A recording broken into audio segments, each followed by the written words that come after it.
Hello, welcome to day 2 of DC Startup Week. We're going to ask everyone to introduce yourself on the chat, so like your name, the company, maybe what you're excited for the presentation today.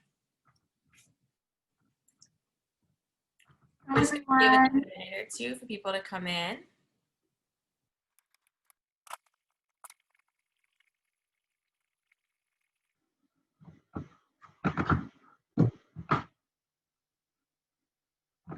All right, so as we're waiting for another moment or two, feel free to introduce yourself, just your name, your company, maybe something that you're excited for, maybe a burning question that you want to get off your chest now before Mo begins. What we ask is for everyone to write the large question before you write any questions, so it's easier for myself or Mo to then point out the questions throughout the presentation. So people are going to be trickling in over the next couple of minutes, but I first want to say, welcome. My name is Rachel Kresge. I'm coming to you live from here in WeWork in downtown Washington, D.C. in the Rhode Island location. I am one of the organizers of DC Startup Week, as well as a founder myself of a company called UPace. I want to thank you so much for joining us. We're in day 2 of DC Startup Week. We go until Friday. Every September, we put on this week focusing on building the startup community. We want to give a quick thank you to our title sponsors of Next, Insperity, Wiz, and Technology Rivers. Again, if you have any questions throughout the talk, please put an all caps question at the start so we can make sure that we're not missing any questions throughout.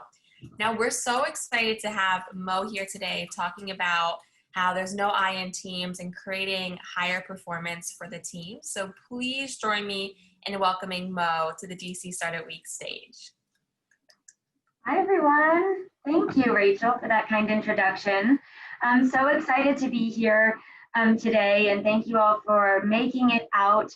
It's kind of a chilly morning here, despite an early Tuesday morning. So thank you for being here. I'm very, very excited to talk with you about one of my favorite topics, which is teams and measurement. So I think even if it's just a couple minutes past, I think we'll go ahead and get started.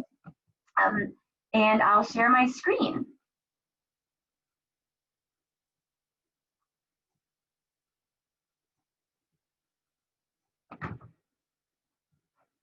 We're able to see it.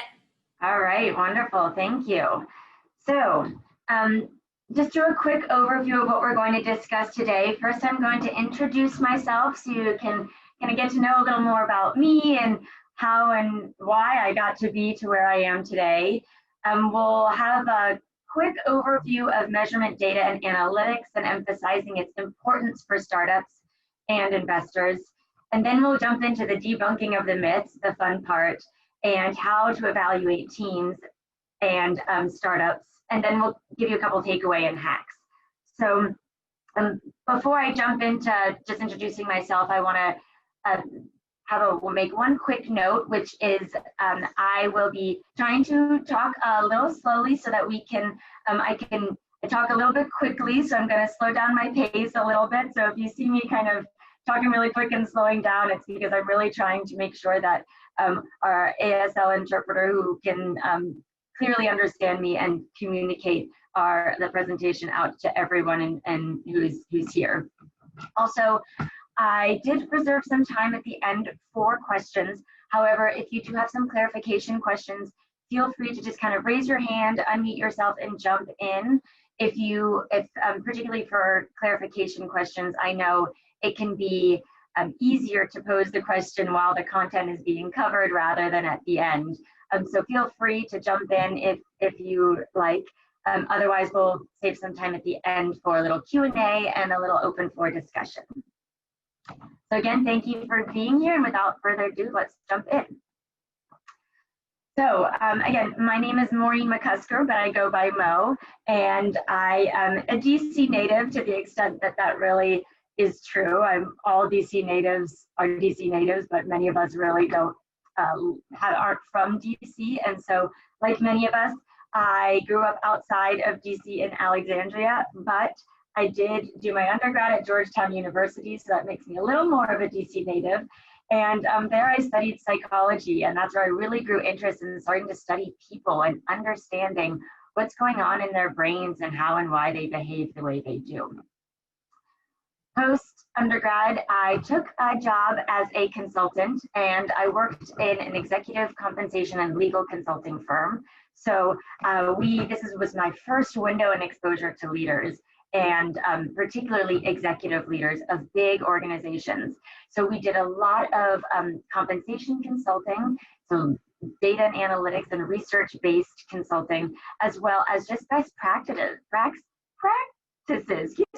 of executive coaching for some of these leaders. And I grew a really strong interest in understanding how they came to be where they are today, what separated them from the non-leaders, if you will, at that time. That's sort of how I thought about it. And what were their defining characteristics and behaviors. So I decided then that I wanted to go back and study leaders for graduate school, where I went to Virginia Tech to earn a PhD in industrial organizational psychology, focusing on leadership and teams.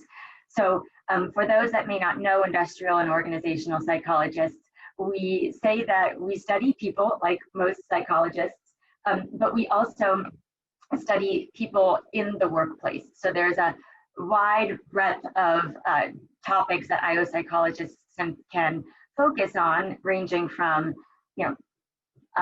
diversity and inclusion and legal EEOC related matters to assessment and selection and performance management, to motivation and leadership and development, and to organizational change management. So really, I studied and focused on leadership, the emergence and effectiveness of leaders in teams and leadership teams. So multiple leaders who are running organizations, which is really relevant here for the startup world. After earning my PhD, I went to go work with the Army for a few years, where I really studied Army teams and medical emergency response teams, and how they best function, and particularly the leadership teams. I said that I liked to study how to put the right people in the right place at the right time. So what is the best composition of a team and a leadership team for that unit's success? And we did some really interesting research. But this is also the Army is where I met my wonderful co-founders, and we left the Army and decided to start our organization, which is Black Hawk Behavior Science. And Black Hawk is a research-based consulting firm based out of Washington, DC and London. So we work with both investors and startup founders, as well as entrepreneurial teams, to provide kind of two primary solutions. The first is assessment, where we focus on measuring the psychological traits and behaviors that, according to science, that we've found predict startup success and performance. So it's really helpful for investors to get a window into their portfolio companies, for example, or their entrepreneurs, to understand their psychological traits, dispositions, and behaviors that may or may not be predictive of their success. And also, at a team level, get that window into the collective traits and behaviors that are related to and predict success. So that's our first solution. And our second is really on the training and development side. So we use the assessment that we have created and developed oftentimes to coach, guide, train, and develop some of our clients to kind of mitigate some of their assets, if you will, and maximize their assets and kind of mitigate their liabilities. So how best to maximize some of those skills and behaviors that are really predictive, and how best to employ those in the work that they do, and then how to develop some of those skills that they may not have, or how to staff their teams so that they can fill some of those gaps. So that's just kind of a long-winded introduction, but it gives you an idea of how I came to be sort of where I am today as a co-founder of Black Hawk Behavior Science. So before we jump into the myths, I also want to have a quick note on measurement and data. The data don't lie, it's the people that do. This is a quote that I'm already, now getting sick of hearing myself say it. I say it so often, I can only imagine what my colleagues and my business partners think. But it really is a mantra that we use all the time. And to me, too much. I think maybe one day they'll produce one of those posters that was really big in the 90s, where they have like a picture of nature and a buzzword and then like a really inspirational quote at the end, and it'll be this. So maybe this is a life goal, and maybe one day I'll get this. So but in all seriousness, scientific measurement data and analytics is really a critical value we hold at Blackhawk, and it underlies just about everything we do, from the solutions we provide our clients to the internal decisions that we make in our organization. Someone much smarter and obviously more pessimistic than I long ago determined that we can never really fully predict human behavior with 100% accuracy. But there's just too many factors involved in people's brains and the variability in their behavior to be able to predict with full accuracy how we as humans are going to behave.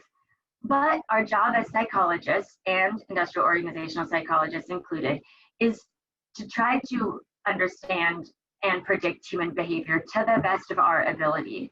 And so that means that we absolutely have to rely on science, sound data, good qualitative and quantitative measurement, and important and fine-tuned analytics to try to predict these behaviors. So for startups, I think this is the reason why talent and data analytics is growing so incredibly quickly and important in today's organizations, because those that have or work with companies that design and implement sound measurement and data analytics really have a leg up against their competitors, because they have the next best thing to predicting human behavior, right? They have the tools that can be closest to understanding and predicting both their internal employees and their external stakeholders or their consumers. So for investors, we think that there are a lot of different reasons why, but for investors, we think that data analytics really give you an insider view into the individual and collective cognitive skills and personality that your potential portfolio companies have. I mean, they say that the #1 reason startups fail, which we know there's a million different #1 reasons why startups fail, but we really do believe it's because of the people. So investing in data that can help founding teams build self-awareness and development, that can help inform hiring and staffing decisions, that can help investors do what we call human capital due diligence, get to know the portfolio companies and the people aspect of them and how they work together as a team, as well as designing performance, compensation, promotion plans, understanding change management, and really important and near and dear to Blackhawk is overcoming biases and heuristics that guide the decisions that we make. Data can really help us give a little more of an objective idea of what decisions we should be making and how we should be making those decisions. Okay, so that is the overview and my importance of measurement and data and analytics. Does anyone have any quick questions now or clarification questions before I move forward into the myth debunking? Feel free to unmute yourself. Okay, so I'll jump right in. We came up with 3 myths. There were a lot of myths that, oh, hold on, I just want to make sure that I see a question in the chat. Okay, nothing there. So we had a lot of, I think that selecting the myths, and I have my co-founder, Nikki Blacksmith, on the line here, and she can kind of second me here, that one of the greatest challenges in putting together this presentation was really picking the myths. We did not want to present too many, but there are so many out there. So we decided to pick 3 myths that we've heard directly from our clients, whether it's an investor or whether it's some of our entrepreneurs or founding teams. And we picked myths that we thought would be intended and useful for both investors and entrepreneurs and startup teams. So that's sort of how we got to these 3 myths. This is killing us. So the myth #1, the most important traits for entrepreneurial success are grit, passion, and drive. Now, I really don't want to belittle the importance of these traits. They are absolutely critical. It's what gets us up in the morning to put one foot in front of the other, to persevere through some of those really challenging times.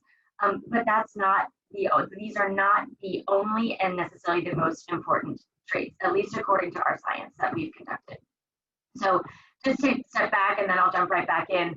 The relationship between traits and personality is rather complex, right? So personality are these patterns and tendencies that we have as humans, stable and often dynamic, that influence and drive how we behave. They underlie our behavior. So, which is how we think, how we interact, how we work with others, especially at work. And then these behaviors, both individually and collectively, come together to drive our performance. So how do we work at work? How do we perform at work? Are we successful? And together, both at a unit and a collective level, the performance drives our success. Now, that's not to say if you perform well, your company will succeed 100%, right? There are numerous different factors in this entrepreneurial ecosystem that either facilitate or inhibit the relationship between performance and success. But there is one there. So when we talk about personality and we talk about those three traits I just discussed, sure, they certainly guide a great deal of the behavior they certainly guide a great deal of the behavior, especially that getting up and persevering and pushing through some of those challenging times. But we know that there are a variety of other important behaviors and performance criteria that are critical for entrepreneurs and startups. So we can jump right back into this, that yes, these traits are important, but we have identified that there are a variety of different traits that are just as important for entrepreneurial success. So we at Blackhawk identified 8 behavioral pillars. So these are that second step, those critical behaviors that drive performance. We identified 8 of them that the science and our research shows is important and predicts positive performance and success at an individual and a team level. And that we mapped on 30 plus traits to these behavioral pillars. So, and all of them were critical in predicting the degree to the people's level on these behavioral pillars. So yes, those traits are important, but a variety, many more traits are important. And so we need to identify and uncover those, especially how the entrepreneurs and startup teams rank on those traits and these behavioral pillars to really understand and ensure success and how we can facilitate and grow success for those individuals.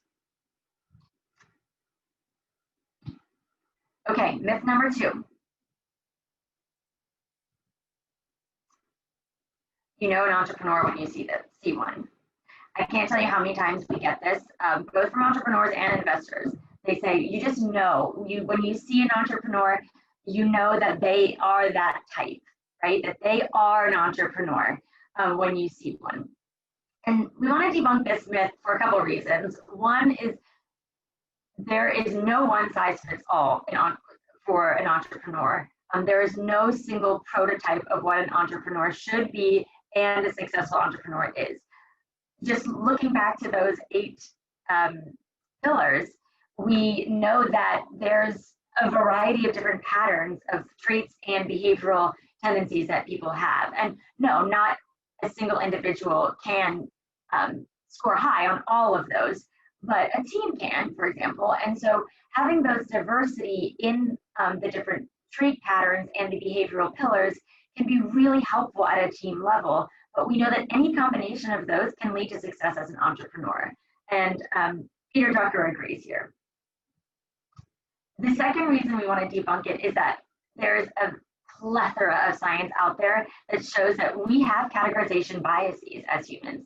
We take cognitive shortcuts or heuristics to better make sense of our world. We just, as humans, can't take in all of this information about people at once and be able to digest it successfully. So we make shortcuts. We categorize people based on schemas or cognitive representations that we hold for everything. I mean, we have a schema for a chair, which means we know what a chair is when we look at it and we see it. We hold these same kind of cognitive representations for people, and they're based on our past experience and exposure with people. So cognitive shortcuts and heuristics are frequently used. They're often very subjective, and we do it unconsciously. And So what we do is we hold these schemas and these categories, and when we see someone, we try to fit them into this category.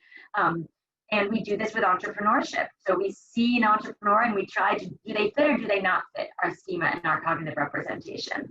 But we know that they're biased based on our past experiences and exposures, and they're not always accurate. In fact, oftentimes they're inaccurate. And so data can help us understand, one, our own biases here and our own schemas that we hold for individuals and collectives, but also they can help to give us a little data or a lot of data that is a little bit more objective and comes a little more into our conscious awareness and overcome some of the subjectivity and unconscious biases that we may hold when we categorize people. So this is important for both investors and entrepreneurs to understand that there is no one size fits all and our judgments are often flawed. Data can help us with that. Myth number 3, the product and the market matter more than team personalities and team functioning. This one is particularly important to us as psychologists. We, again, do not want to undermine the importance of the product and the market for your startup success or your portfolio company's success. But we do have to mention that without your people and without your people, the startup team working successfully together, there is no product or there is no startup. So the team functions also can really make or break the startup. I can't tell you how many times we have worked with and discussed problems with a startup that had, they had a great idea. It was the right time. The market was ready for them, but the people just could not get along, or they could not coordinate their activities successfully, and the team just crumbled, and so did this amazing product. So how well the team functions, we've seen teams that work seamlessly together. It's like this flow of symbiotic relationships that have just their performance and their success and their productivity just soared. And so having a solid team foundation, as well as really working on those team dynamics and functions, can make or break and drive the success of the startup company much, much higher. So on that note, I want to put a little bit of a note about team functioning. So this is just drawing from the team literature. So before I start this, I should ask, does anyone have any questions about the myths? We have a couple questions on the chat. The first one is from Pat. What are you using to gather the data, and what are you using to sort the data to get your analysis in order to come up with the myths? Yeah, so we at BlackRock have developed our own assessment for, it's called the Entrepreneurial Value Profile, and I'll cue it at the end so you can look at it and read more about it on our website. But it took us about a year to develop and validate. It's an assessment that measures traits and these 8 behavioral pillars of entrepreneurs. And we can do it and produce reports. It's about 20, 30-minute long test. And it produces a report that shows your assets and your liabilities of your traits and your behavioral tendencies. We run those reports both at an individual or a team startup level. So it really helps individuals and teams gain some insight and some self-awareness as to their own psyche, I guess, if you will, both individual and collectively. And then for the outcome data, the performance data, we can talk a little bit more about that, but we really have been, and I'll talk about it when we get to this team functioning aspect, to measure, it all comes down to how you want to define success and performance. And so we call it the criterion problem in IO psychology, because it's really a challenge for how to determine and define performance and success. So we can define it as a variety of different team functioning dynamics. So how well is your team working together? Or it can be measured as some of the more outputs, so the success of the company. And we often let the company just decide to tell us what they define as performance and success for their company. The next question is, what are you using to sort the data to get your analysis? I'm not sure I'm understanding the question for are you to sort the data to get your analysis. We use a variety of different statistical programs, if that's what you're getting at. Primarily, the data comes in and we read it in as a CSV or a text file into our software, which we primarily use R for our data analytics. And that software is, it reads in and we can sort the data through a variety of different ways in the statistical program. And then we can run our models or do some more predictive analytics in there. Okay, the next question is, does your company do the reverse in terms of offering cultural or behavioral data to the seeking employee regarding the company they're considering? Cultural or behavioral data to the seeking employee regarding that. I'm thinking this is for maybe someone who's looking to join a company or who's applying to a company. So I think we do not necessarily work on how to match an employee to a particular company that they may be applying for. We're not really in that headhunting space. But if in our coaching and our consulting, we can help our clients understand what their primary values are and try to find organizations that are aligned with their values and their traits.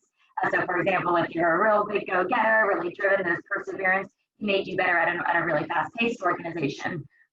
And so we can do a little bit of that consulting side, but we don't really do much of the headhunting or matching. And I hope that answers your question. And then last question, then I'll keep going, is the assessment only measures the entrepreneur or the different functions of the whole team? Good question. So we are a startup ourselves. So we have a laundry list of solutions that we've been working on and assessments that we've been working on.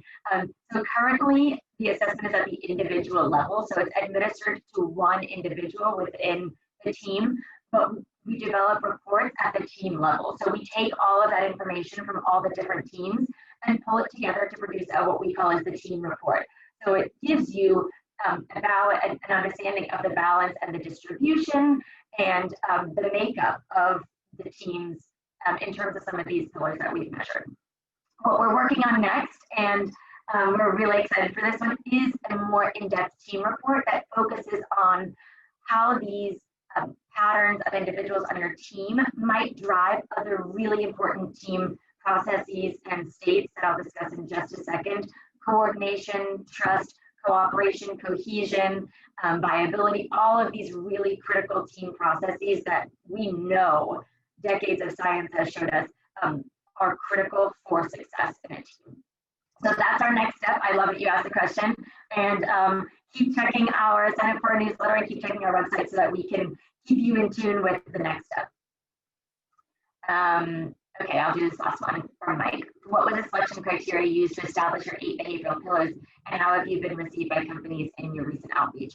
So our 8 behavioral pillars is totally data-driven and science-driven. So we scoured literature, decades of literature, to understand and put together kind of a theory, a conceptual model of how these behaviors relate to outcomes. So we first did an extensive scientific review. Then we interviewed subject matter experts, and we interviewed both investors and entrepreneurs to validate and say, okay, what behaviors, which of these behavioral pillars have you seen drive success? We took all of that information and then we ran it and validated it on other entrepreneurs and entrepreneurial teams. So we use a really holistic approach, and we have a tech report that we can share with you if you're interested in some more details about the whole validation and the assessment building process. Okay, so I'm going to move on to the team functioning aspect, and I just want to give a little background of team. Thank you for your questions, by the way. I want to give a little background of the team process literature. So, and this really informs how we evaluate teams and best practices for team evaluation. So, teams are the team process the relationship between inputs and outputs is what we call the IPO model. And there's no pun there, but I did get confusing it for a little while. There are inputs that are made up of individual characteristics and attributes of team members, their personality, their skills, knowledge, attributes, values, attitudes, their experiences, all of these different individual variables that come together to work together dynamically in a complex system that drive variability in team processes and dynamics. So these are these important team processes that drive outcomes. So communication, these are behaviors, conflict. Research shows there is a degree of healthy conflict that can be really good for teams. How the team cooperates, how they work together, that's what we call teamwork. How they produce some of their deliverables, that's task work, and how they lead collectively, hierarchically, shared leadership. And then these inputs come together to produce states that are particular states of being that a team can hold, and they are dynamic and change over time. But things like cohesion, feeling close to your team members, trusting your cohesions, liability, feeling safe to express yourself with your team members, being on the same page. Shared mental models is huge, especially for startup teams that have to pivot quickly. They have to be on the same page and have shared goals and shared mental models and a collective intelligence and collective cognition. So together, these processes and how well teams score on some of these processes drive the degree to which they are effective, they're satisfied, they're successful, and they perform. So this conceptual model is really kind of a reduced conceptual model. It's really more of a heuristic for us to better understand how teams function. But the point here is that we can collect and evaluate teams on all three of these different stages, or these different functioning components. We can measure their inputs. We can measure that very pretty easily, to be honest, with the EVP, and it can predict some of these critical team processes. We can also just measure these team processes directly. It can sometimes be a little more difficult, but there's a great amount of different evaluation techniques that we can use, like creatively, like network analysis, diary studies. We can use communication-based analyses, some more qualitative analyses, but we can also use self-report. How cohesive do I feel with each of my individuals on my team? And so we can measure these processes directly and evaluate them if we want to build one of them directly. For example, we're not communicating well. Okay, we need to capture a vast amount of communication data, run through it, assess it, figure out what's going wrong, and then develop those capabilities and those different dynamics and states here. And we can also measure outcomes of the team at the team level. So how effective, how satisfied are they with each other? How are they successful? How do you define success, and where do you rank on your own definition of success and performance? So evaluating these kind of team functioning aspects is certainly related to the 8 pillars, but it's a little bit of a different approach, right? So to your question about how do we measure and how do we build assessments at the team level, we can take these pillars at an individual level and aggregate them up, but we can also directly measure these team processes and states. And if the focus is on developing them, the team processes and states, for effectiveness, we can do that. It's really hard to kind of, to hire on conflict, right? You want to hire or build your team based on the predictors, those inputs. So if you have high conflict on your team and it's detrimental conflict, you may want to hire someone who has the traits or capabilities as a mediator. I know oftentimes I serve that role in my family, that's for sure. But you may want to, if you are looking to staff a team for team processes and states, you'll have to look back to some of those inputs that drive those team processes and states and strategically build the team based on what inputs can balance out those states and produce positive outcomes on the processes and states. But like I mentioned before, currently we can also use the 8 pillars at a team level, aggregate it up, and talk about the distribution of some of those behavioral categories and traits at the team level. And I'm going to end with some quick hacks and some tips, and then we'll open up the floor for discussion. So tip number 1, measure everything always. I think I made this clear at the very beginning that data analytics, use them to guide your decisions. They're more objective than our own selves. I'm not saying don't use your own intuition or logic by any means. That is a critical value, as you saw for Blackhawk, but it can augment the decisions and support the decisions that we make. I love this quote that most of the world will make decisions by either guessing or using their gut, and they'll either be lucky or wrong. So be right and use the data to help you be right to the best of your ability. Oops. Tip number 2. Oops, sorry.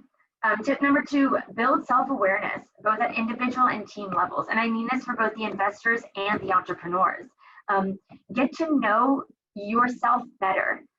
This quote, this research that came out of Korn Ferry and the University of Minnesota's organizational leadership department conducted a research that showed senior executives who lacked this self-awareness were 600 more times likely to derail. 600% more likely to derail. That's huge, and we say this all the time in the org side, that's an easy fix. Just get to know yourself better and take the time, take the assessments, really think inwards if you don't have the assessments, but try to better understand who you are, your skills, your abilities, your behavioral tendencies, and how those relate to how you behave and perform at work. And that's at both an individual and a team level. So understanding your collective awareness. Who are we? What do we have? What are our distribution of skills? How do we tend to behave as a unit and individually within this unit? And how does that relate to how we want to succeed and how we want to work and what our performance is? And I also really like this quote that without being self-aware, you can't master the skills because you don't know what they are, right? You don't know where you rank on them and what those skills are. So if you are self-aware and you know your assets, we call them assets. If you know your psychological and human capital assets, you can figure out, okay, I can apply this and I can maximize this in a lot of different scenarios. Maybe you need help understanding how to kind of behaviorally regulate your assets and in which scenarios to apply them. But also, what are my liabilities for myself? Where are my weaknesses? Where can I grow and develop? And what skills do I perhaps lack, or does my team perhaps lack? And how do we get people into this team that may have them, or how do we develop ourselves to have those behavioral assets? And finally, invest in your own and your team's human capital. So there's, in the leadership literature, there's always this great man theory of leadership, right? That you're born a leader. No, you're made into a leader. And the same goes for entrepreneurs and entrepreneurial leaders. So we're not born with this ability to be entrepreneurs. We have to develop it. And oftentimes it's through failure, which is one of the best ways to develop. But oftentimes we can get ahead of that and we can understand ourselves and invest in our own human capital. Because remember, without us, without the people that drive the startup, you have no product and you have no startup. So really invest in it. It's one of the most important and we think under valued aspects of startups is their investment in their own selves, and it's critical for it. So that's it. I want to first shout out to my wonderful co-founders, Nikki Blacksmith and Ben Hawks. Nikki's here on the call, who advised and supported me in producing this and this presentation and in everything every day with what we do. So thank you to them. Also just want to put this information up here that I'll also post on the wall of Attendify after this. we talked a little bit about our entrepreneurial value profile assessment. If you are interested in taking it, we have a 15% off discount promo code. If you go to our website and type in DC Startup, you'll get 15% off the assessment, and you can take that for both, individuals or for your entire team, and you'll get a report, within an hour or so, I think is what it is. So also, please reach out to us. We love making connections both in the DC world and outside the DC world, and learning more about the different startups that are out there, how we can help and build our products to be most helpful and developing for startups and investors alike. So feel free to reach out to us, and we love chatting on the phone and meeting new people. So again, thank you, and I look forward to your questions. All right. Let's see. So I have, see if there are any other questions on here. We have a question from Will. I'm not sure if we answered it. There are other assessment tools in the market. I did Predictive Index. How is your assessment different than everything else in the market? Great. Yeah. So, and I will let Nikki jump in here too, because she knows a lot of these assessments and actually has helped work and build some of them herself. So she has a great deal of insight on some of those others as well. So the PI is huge. We know that it's used in a lot of places, and there are a couple others out there. I think Gallup might have one. There's a Hogan assessment. There's a variety of leadership development assessments out there. What is unique about our assessment is that it is contextualized to the unique entrepreneurial ecosystem space. So rather than whereas a lot of those other assessment tools went for breadth, right? They wanted to assess traits and behaviors and attributes that could be applied across a variety of different contexts. We decided to focus specifically on entrepreneurs and startups. And we'll say that the skills and the traits and the behaviors that are critical for startups are not necessarily applicable or as important as some of those others in other contexts. And the same goes for general traits. We just don't find them necessarily as useful for really building self-awareness for yourself in your context and in your respective ecosystem. That's not to say that they're not helpful or useful. I mean, we've used these some of ourselves, and they're super insightful. But specifically focused, there are some unique traits and categories. There are unique attributes that startups need to have, especially things like willpower and agility, that are so important, tenacity, for this startup space themselves. I would also say that we really, one of our values is just communicate candidly. So I think the Strengths Finder, for example, some of them, not to put them out there, but a lot of these assessments really focus on the positive strengths and all of our attributes and how to regulate our behavior so that we can maximize our strengths. For us, we really care more about our liabilities and our weaknesses. And so how do we build those? What are the missing pieces in our team, and how do we staff the team for it? So those are just the two. There are a number of other different aspects that we can talk about, and I'm happy to jump on the phone with you, Will, and talk about it in more depth. But those are the two defining characteristics that we think set the EVP apart from some of the other more widely used across industries.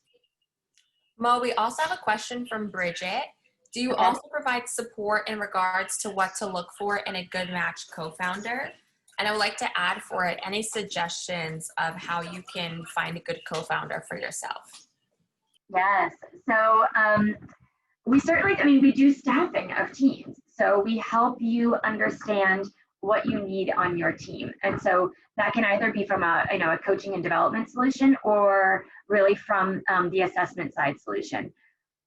Specifically, my research and practice focuses on dyads. I mean, that's what really my whole academic career prior to joining the Army was focusing on understanding relationships at a dyadic level. So leaders and members, leader-member exchange, teams that are just single dyads. So we have a lot of information and tons of science that can help to show what your how to match and pair people for the outcomes that you're looking for. We can't say, and we really never want to say, here is the perfect, pair, right? It all depends on the organizational and the startup goals. So what are you really looking to do, and what kind of team processes and states are you looking to build?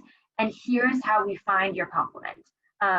And there's a ton of different research out there, and we are more than happy. We would actually love to help with finding support on matching co-founders. Normally we do it at kind of more of a team level, but a team is really defined as 2 or more individuals. So we can certainly help with some of that. Oh, and sorry, what was the second part of the question? What are some suggestions that you might have, like as you're looking for like a co-founder yourself, things that you might be able to, give us some tidbits of how you can find a good match for yourself? Sure, Nikki, I might throw this one to you since you found me. Hey everyone, this is Nikki here. Great question. So I think the point that Mo said earlier about defining the goals, that's usually where we start. So figuring out what exactly do you have currently in the team and where are you trying to go. So when we were looking for a co-founder, Ben and I had started originally, and we're looking to bring another person in. And for us, Ben and I really knew our own strengths and where we lied and what we were missing. And Mo really played into those pieces that we needed. We wanted someone that had additional scientific expertise. Ben is really great at product development. He's been at IBM and Shell and really understands the corporate implementation side of assessments. And I really needed another scientist to, really fight and debate and talk theory with me and get down into the nitty-gritty details of the data that Ben would have killed me if I asked him to do. So that was part of it, was just understanding what kind of, what role were we looking for? And then also culture fit was a really, really big piece for us. We wanted to think about, who is gonna, really match our goals and values of Blackhawk. And I think Mo originally put up the values early on of what we had defined of what kind of company we really wanted to create, who we really wanted to be, and we need to find somebody that fit that. And that's how we work with clients, is really defining, okay, what are the organizational goals? What kind of company do you want to be? What kind of culture do you want to have? And what kind of skills and personality are required to fill those needs?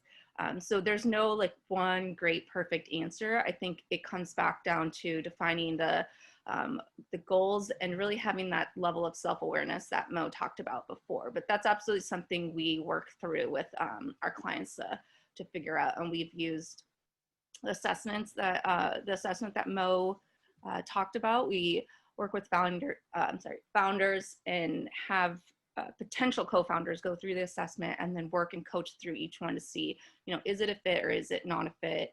And a lot of times it's a really very, very clear after you kind of dig through some of that data and you can see here's where there's going to be potential conflict, or maybe what we found is that a lot of times people are attracted to other individuals who are like themselves. So they find co-founders who have the same skill sets and personalities, and which is great, but it doesn't often add what they need to the team. So that's a good kind of, wake up call, I suppose, to really figuring out, what are your own biases internally and what are you looking for? And we can help remove some of those. Hopefully that helps. It's not the perfect silver bullet answer that some people are looking for, but that's how we approach it. Yeah, and just to piggyback on that, thanks, Nikki, is I think especially looking, so how to find a good co-founder, we think begins with starting to understand yourself first. What attributes do you have? So for example, I will use our team here, it's just, for some confidentiality reasons, but we have some high visionary people on our team, right, Nikki? So people who think really forward, really big picture, and they can think strategy and vision. But when it came to really executing, I think that was an attribute that I'm not particularly huge, visionary, big picture thinker. I can execute and get something out the door quickly, and I tend to think in a little more myopic way. When Nikki brought me in, I think that one of those critical assets that was those behavioral pillars that I brought was to help. You need vision and strategy, undoubtedly, but you also need operations and execution. Okay, how are we going to get to that vision? And how are we going to achieve it? And how are we going to execute our products to get them out the door? So starting how best to match with a co-founder begins with starting to know yourself and starting to know which of these behavioral pillars are we lacking, and we need to find someone who has these, so match them there. And then at a personality level, to address Adrian's kind of question, we had a startup team that had a lot of conflict, and like I said, there's unhealthy and healthy conflict. They just totally disagreed, and it grew negative. Disagreement's fine, but as soon as it turns personal and grows negative, some of those conflict sentiments oftentimes are exponentially harder to undo than they are to just enact. So from a personality standpoint, what that team may have benefited from, and what we recommended to them, is to hire someone who is kind of a conflict, not necessarily conflict avoidant, but is okay with conflict, but can help diminish it. So someone who is a little lower on what we would call maybe neuroticism, kind of a more agreeable personality, but who understands and is emotionally aware of conflict when it's there, and can jump in and enact like, okay, let's take this down a notch. And so when there are two kind of aspects when you think about building your co-founding team and finding a co-founder, is one, skills and behavioral attributes, those 8 pillars. 2, personality, and how that impacts some of those team processes and dynamics that we discussed. And so, yeah, I think a success story is certainly us. I'm not trying to toot our own horn, but I do think that Nikki and Ben did a fabulous job in finding a co-founder because of our dynamics and on our abilities to work together are really symbiotic, we think. But also this team that had a really conflict-related challenge, and we used the EVP to measure some of their attributes, and recommended to them that they hire someone who could offset some of those negative downward spirals that they were experiencing. We have one more as the last question from Adrian. Do you have any success stories that you could share with us? Great. Yeah, I tried to address that a couple times, Adrian. I think that was my last one. It was really intended focused towards you about the success story of the startup with the conflict, and some of the others. We've had a variety of, and I think on our website we have some testimonials of people who have shown that they really didn't understand themselves as an entrepreneur, and they felt kind of lost. And so even at an individual level, beyond a startup team level, the EVP can grant individual startup entrepreneurs a degree of self-awareness that can really give them a sense of control over their work and themselves in a state where some things are just spiraling and it feels like there's nothing that they're everything they can't control. So even just merely understanding yourself better using the assessment is in of itself a success story, because there you have it. We can understand ourselves and know where we need to grow and what we need to work on. But also, we are working currently now with a DC startup with doing just some executive coaching and some communication issues that she had with her investors. She got to better understand her personality and say, okay, this is how I work. Here are my tendencies. Here's how I can best communicate with investors. Here's how I can best communicate with my employees, and how to hire the employees that are complementary to me and to my founding team. And that we were very proud of both of those on both the assessment side and the coaching side. Amazing. Well, thank you so much, Mo, for the wonderful presentation. Thank you, everyone. I learned a lot from our end, so we want to say a special thank you for presenting today and being a part of DC Startup Week, sharing your insights. I put on the chat your email, Mo, so if anyone has any questions, to reach out directly to you via email or also via Attendify on your speaker profile. You could always send Mo a direct message there. We're asking anyone on the activity stream if you have any insights or things that you learned to also share it with the larger community and post anything there. That would be great. And Mo, real fast, I know you had a special offer for the DC Startup Week community. I think it was 15% off different packages. And maybe you could just share like just a quick sentence about that as well, if anyone was interested to work with you or gain access, what that promotion is. Sure. I'll share my screen again. So you can see it. Can you see it here on the right-hand side? Yes. Right down here. The promo is 15% off discount, and it's at DC. If you go to our website, blackhawk.io, and you'll see a couple different pop-ups, or you'll also see a tab that says purchase, and you can go and buy the EVP there. And if you type in DC Startup in the promo code, you get 15% off, and we'll get you your report produced within, I think we say 24 hours, but it's really like it ends up being sometimes even minutes. So that's a promo. I'll be sure to post it on the Attendify wall there, but feel free to reach out, message me, LinkedIn, email, if you want to talk further about this and talk about any other solutions that we have with coaching, and we can work through financing there as well, especially for our fellow DC friends. We can work something out if we want to talk through it.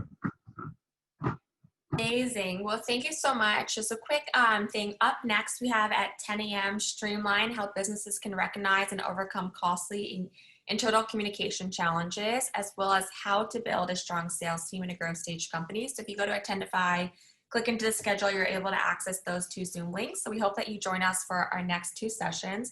I want to say a special thank you to the Blackhawk team and Dr. Maureen McCusker for being here today and presenting. So thank you so much. Thank you for everyone who's attending. And I hope to see everyone at the 10 a.m. call. So thank you guys so much. Have a wonderful day. Thank you, everyone. It was so wonderful having you here, and thank you for all your questions. If you have feedbacks or ideas or just want to reach out, we're here. We love talking with you all.